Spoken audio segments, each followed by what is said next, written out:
Hola, ¿qué tal? Somos el equipo 5 del grupo 120 integrado por Óscar Alejandro, José Miguel, Fabricio Manuel y Nérica. El objetivo de este video es obtener la subcompetencia SING 0101A en la materia de unidad de formación, fundamentación de la estructura y transformación de la materia. A través de este video se presentará el reporte de investigación entregado a modo de evidencia final para la materia según la situación problema presentada en la misma. A través de este reporte se analizan distintos datos, se recopila información y se presenta una propuesta de resolución a la situación. Yo les hablaré sobre la situación problema.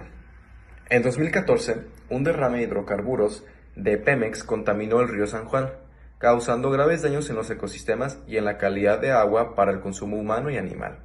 Aunque los daños visibles han disminuido, la refinería ha seguido liberando aguas residuales, las cuales afectan bastante al suelo y cuerpos de agua subterráneos.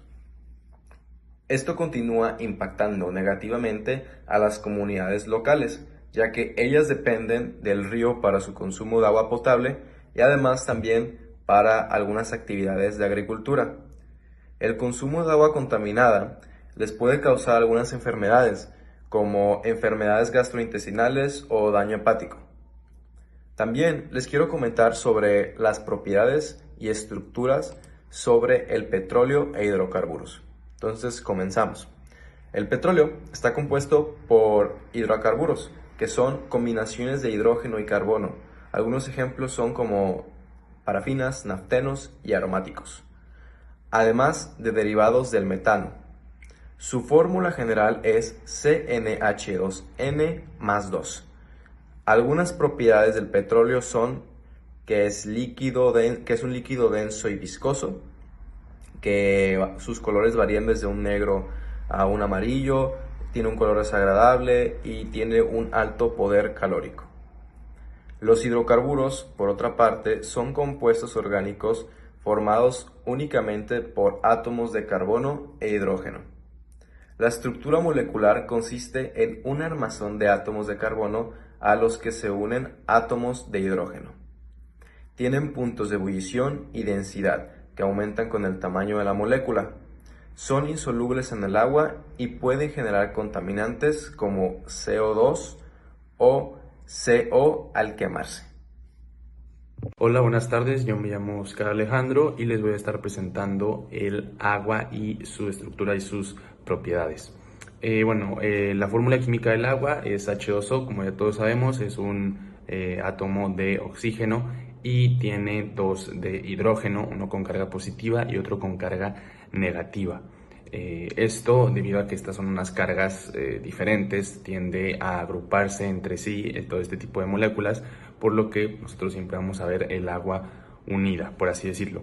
Esto nos lleva a el siguiente apartado, que serían las interacciones entre el agua y el petróleo, que el petróleo es un hidrocarburo y al ser un hidrocarburo esto significa que es apolar y el agua es una molécula polar. Esto también, significa que al ser polar tiene unas cargas eléctricas diferentes y como esto provoca que se puedan unir, cambia esta unión entre el petróleo y el agua, ya que pues el petróleo tiene moléculas apolares y esto significa que, intenta separarse de otro tipo de moléculas que son polares en este caso, y esto también provoca una cierta separación que al momento de nosotros verlo, el petróleo derramado encima de un río, pues vamos a ver el petróleo por encima del agua por esta diferencia de moléculas. También obviamente tiene que ver la densidad, que al petróleo ser menos denso que el agua, esto también aporta a que el petróleo flote prácticamente sobre el agua y se genere esta separación de dos capas. Y también tiene que ver las interacciones entre de polaridad, que como les decía, el agua tiende a agruparse, este tipo de moléculas, y los hidrocarburos tienden a separarse, el petróleo. Entonces, esto también forma estas dos capas que son separadas. Y también estamos hablando de la tensión superficial, que como el agua tiene una mayor tensión superficial que el petróleo, esto también aporta a dicha separación que provoca que estos dos elementos no puedan unirse en el problema que estamos viendo. Ok, ahora voy a hablar sobre el impacto ecológico que tuvo el derrame de petróleo en Cadereyta. Bien, tuvo impacto no solo en la contaminación, también en la pérdida de biodiversidad y precisamente esto se debió a la toxicidad del petróleo, pues como está compuesto de hidrocarburos, que pues por ejemplo el benceno y algunos otros aromáticos tienen unas estructuras circulares, lo que los hace susceptibles a que reaccionen con moléculas de ADN, y esto pues causa evidentemente mutaciones, entre otros problemas genéticos. También porque tiene la capacidad de acumularse en los microorganismos y no tan solo en el organismo que los toma de primera instancia, sino en los depredadores que consumen ese organismo, porque son lipofílicos, que significa que se disuelven en las grasas o en los lípidos.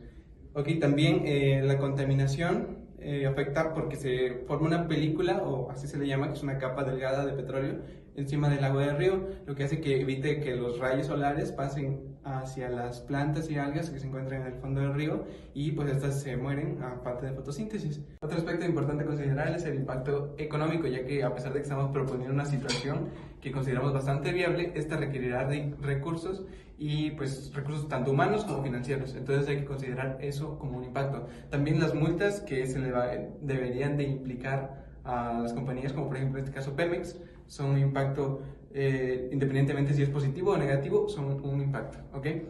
También hay impactos en la agricultura y pues sociales, como por ejemplo la incertidumbre que tiene la gente de no saber qué va a pasar con el agua del río donde están acostumbrados a tomar para cosas como por ejemplo la agricultura, como ya lo mencioné. También la salud, puesto que el agua con petróleo puede causar desde irritaciones, que son cosas bastante simples, hasta cáncer, ¿okay? Porque lo mismo que mencioné ahorita de las mutaciones genéticas.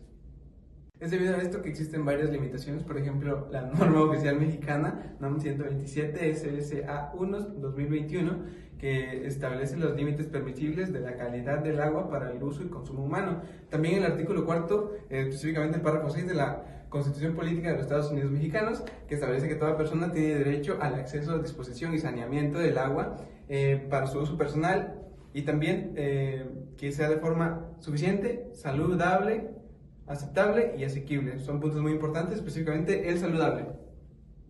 Para dar solución a esta situación-problema, podemos decir que es necesario eliminar el petróleo del agua. Para ello proponemos el uso de desnatadores o skimmers, que son dispositivos utilizados en derrames de petróleo para la condensación del petróleo o su recolección.